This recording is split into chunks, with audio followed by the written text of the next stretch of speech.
People on this app love to talk about Luka Doncic's defense like it's the reason their father abandoned them. They see a clip of him complaining instead of getting back on a fast break and decide he's the reason their wife took the kids and the house and the divorce. But if you actually watch the tape, which I know is a big ask for people who get their news from box scores, you'll see a guy fighting for his life while other teammates are out here playing defense like they're trying to get their coach fired. Let's look at the tape. Look at the contest by Luka Doncic here. High hand, good distance, no foul. DeMar hits it anyway because sometimes the universe just decides you're getting cooked. You can do everything right and still lose. That's not a failure. That's just life. Think of it like paying for tender gold. Everything's optimized and you're still going home alone.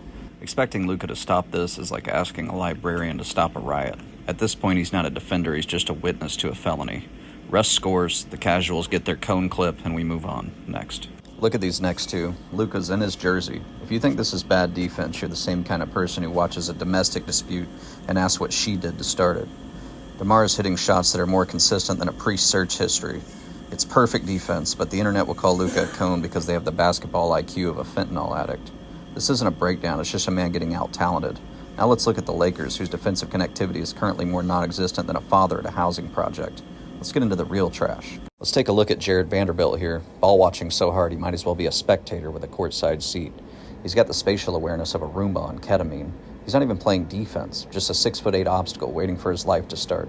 Vandy defensively is who internet shills think Luka Doncic is. Here Vandy gets run over like a traffic cone at a DUI checkpoint. No resistance, no effort, just vibes and a layup. Moving on. Now he jumps the screen for no reason, leaves Levine wide open for three. That's not a scheme issue, that's just a guy making decisions like he's 3 shots deep at a wedding he wasn't invited to.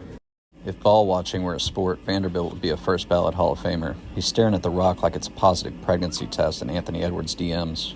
LeBron's mentally at the 19th hole with a scotch and a cigar. He's giving up wide open threes because he's more checked out than a father at a gender reveal party for a kid he knows isn't his.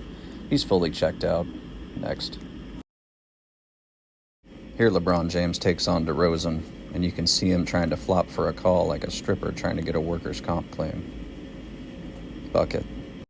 Here LeBron just freezes. He's standing there staring at the shooter like a guy watching his house burn down with his mistress still inside. He's more paralyzed than a politician caught with a dead hooker in his trunk. Wide open three. Disgusting. So stop bitching about Luka. This isn't a Luka Doncic problem. It's a Lakers or collective hallucination problem. I'd argue Luka is the most connected defender on the floor, while the rest of these guys are playing defense like a group of foster kids who don't want to be adopted. If you're still blaming the Slovenian for this car crash, you're not an analyst. You're just a bitter prick looking for a scapegoat because your own life is more disappointing than a hand job on your birthday. We're done.